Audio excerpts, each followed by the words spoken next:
Assalamualaikum warahmatullahi wabarakatuh. Salam sejahtera untuk kita semua. Sebelumnya izinkan saya untuk memperkenalkan diri saya dan teman-teman saya di sini. Nama saya Farid Ramadan dan bersama saya Dewi Indah Musni dan Partimah. Kami adalah mahasiswa FKIP dari Universitas Tidar Magelang. Di sini kami akan memaparkan terkait artikel pengabdian kami yang berjudul Edukasi Pemanfaatan Lahan Terbatas untuk Dijadikan Lahan Produktif yang Ditanami Hortikultura. Oke, langsung saja saya akan menjelaskan beberapa permasalahan atau rumusan masalah yang mendasari penyusunan artikel kami. Beberapa permasalahan yang mendasari penyusunan artikel ini diantaranya meningkatnya jumlah penduduk Indonesia, pemanfaatan lahan menjadi pemukiman dan industri, berkurangnya tempat atau lahan pertanian, dampak pandemi COVID-19, dan kebutuhan pangan masyarakat meningkat namun jumlah produksi menurun. Seperti yang dikutip pada kompas.com pada sensus penduduk Indonesia tahun 2020, jumlah penduduk Indonesia saat ini mencapai angka 271 juta jiwa lebih. Seiring bertambahnya penduduk, hal ini juga berpengaruh pada luasnya lahan yang terus dibangun pemukiman dan pusat industri. Hal tersebut berdampak semakin menyempitnya lahan pertanian atau lahan untuk bercocok tanam. Terlebih lagi, pada era pandemi COVID-19 ini, kebutuhan akan sumber pangan meningkat, namun jumlah produksi semakin menurun.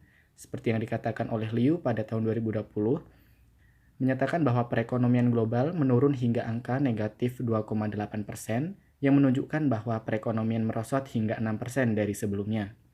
Kemudian, solusi yang kami tawarkan dalam artikel ini yaitu melakukan urban agriculture, seperti yang disebutkan oleh Niti Sabto tahun 2000, urban agriculture tersendiri yaitu bercocok tanam di daerah perkotaan atau pemukiman padat penduduk. Yang kedua yaitu memanfaatkan pekarangan rumah untuk bercocok tanam. Sedangkan yang ketiga, menggunakan polybag. Polybag sudah sangat lazim digunakan untuk menanam tanaman pada lahan yang sempit. Konsep polybag sendiri seperti pot tanaman, jadi tidak memerlukan tempat yang luas untuk bercocok tanam. Kemudian ada pun metode yang digunakan dalam pelaksanaan pemanfaatan lahan ini yang akan disampaikan oleh Saudara Partimah. Untuk Saudara Partimah dipersilahkan. Pada artikel edukasi pemanfaatan lahan terbatas untuk dijadikan lahan produktif yang ditanami hortikultura memiliki metode yang dibagi menjadi beberapa tahapan. Yang pertama yaitu persiapan modul untuk sosialisasi. Pada tahapan ini dimulai dari pengumpulan data baik dari internet seperti jurnal, e-book, dan sebagainya maupun buku yang kemudian dibuat poin-poin penting dari materi tersebut. Yang kedua yaitu sosialisasi tentang pemanfaatan lahan terbatas untuk media penanaman hortikultura.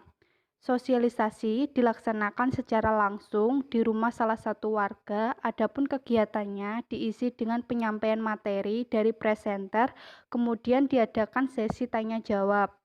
Yang ketiga yaitu pelatihan pengolahan media tanam dan penanaman hortikultura. Kegiatan ini terdiri dari pelatihan secara langsung ke warga tentang olah tanah serta penanaman hortikultura. Yang keempat yaitu monitoring pertumbuhan tanaman hortikultura dengan melakukan kunjungan ke beberapa pekarangan rumah warga untuk mengetahui kondisi tanaman hortikultura setelah berumur 21 hari setelah tanam. Selanjutnya terdapat hasil dan pembahasan yang akan dijelaskan oleh Mbak Dewi. Kepada Mbak Dewi, saya persilakan. Baik, terima kasih. Yang selanjutnya yaitu hasil dan pembahasan. Berdasarkan observasi yang telah dilakukan, diketahui bahwa di pekarangan warga Desa Tunjungan masih banyak dijumpai lahan kosong yang belum dimanfaatkan secara optimal. Kegiatan masyarakat di Desa Tunjungan menghasilkan komoditas utama berupa padi dan jagung, sehingga kegiatan pertanian hanya berfokus pada lahan sawah dan tegalan. Sedangkan untuk lahan pekarangan masih belum dioptimalkan. Untuk itu, tujuan dari penelitian ini adalah mengedukasi warga agar dapat memanfaatkan lahan pekarangan terbatas menjadi lahan yang produktif dengan ditanami hortikultura.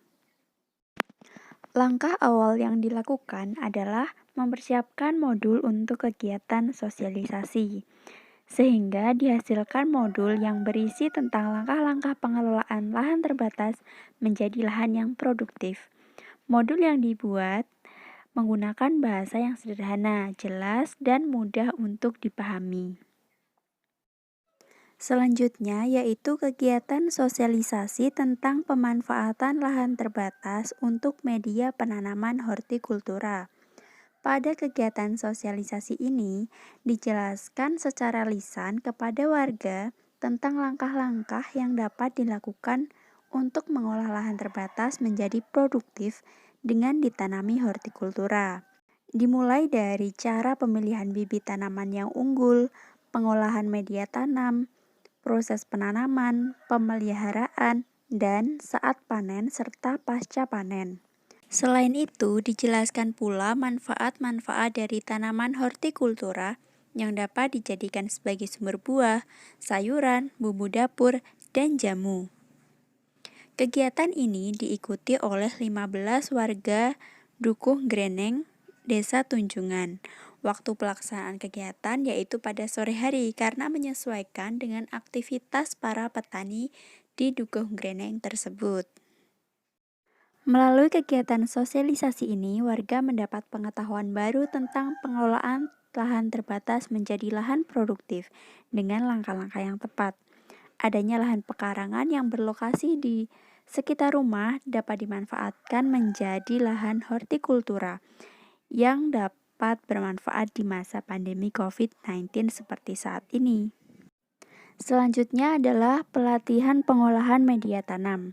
Pada pelaksanaan kegiatan, setiap peserta terlibat dalam mengolah media tanam. Pada media tanam, tidak cukup hanya menggunakan tanah saja untuk menunjang pertumbuhan tanaman yang baik, sehingga dibutuhkan air, unsur hara, dan mineral untuk pertumbuhan dan perkembangan tanaman sehingga dapat tumbuh dengan subur. Maka digunakan pupuk organik untuk memenuhi kebutuhan tanaman dengan takaran seperti tanah dibanding pupuk yaitu 2:1. Pupuk organik yang digunakan ini dapat menghidupkan organisme tanah yang berperan dalam meningkatkan kesuburan tanah secara biologi. Selanjutnya yaitu penanaman hortikultura. Setelah tanah tadi diolah, kemudian dimasukkan ke tiap-tiap polybag. Adapun jumlah tanaman yang ditanam yaitu 30 cabai, 30 tomat, 45 sawi, dan 45 bayam. Setelah tanaman-tanaman tadi ditanam pada polybag, kemudian tanaman dibagikan kepada warga yang mengikuti kegiatan tadi. Jumlah warga yang mengikuti yaitu 15 orang, sehingga setiap orangnya memperoleh 10 buah polybag dengan rincian 2 tanaman cabai, 2 tanaman tomat, 3 tanaman sawi, dan 3 tanaman bayam. Setelah selang 3 minggu dari kegiatan penanaman, dilakukan monitoring pertumbuhan tanaman hortikultura. Dari hasil monitoring, diketahui bahwa pertumbuhan dan perkembangan tanaman hortikultura ini sudah sangat bagus. Untuk hama maupun serangga tidak dijumpai pada tanaman. Namun, yang menjadi kendala adalah adanya ternak milik warga yang mayoritas dibiarkan bebas berkeliaran di sekitar pemukiman, sehingga ternak tersebut memakan tanaman hortikultura. Untuk kedepannya, akan lebih baik jika tanaman diberi pagar, sehingga aman untuk pertumbuhan tanaman tersebut. Selanjutnya simpulan. Kegiatan pengabdian ini dilakukan dengan cara sosialisasi serta diadakan pelatihan kepada masyarakat tentang pemanfaatan lahan pekarangan yang kurang produktif menjadi produktif dengan cara ditanami hortikultura. Pemanfaatan lahan pekarangan yang kurang produktif ini sebagai salah satu upaya yang dapat dilakukan untuk ketahanan pangan di tengah-tengah pandemi COVID-19. Penggunaan polybag menjadi salah satu hal yang efektif bila diletakkan di pekarangan rumah karena mudah untuk dipindahkan. Sekian pemaparan dari kelompok kami. Kurang lebihnya mohon maaf. Terima kasih. Wassalamualaikum warahmatullahi wabarakatuh.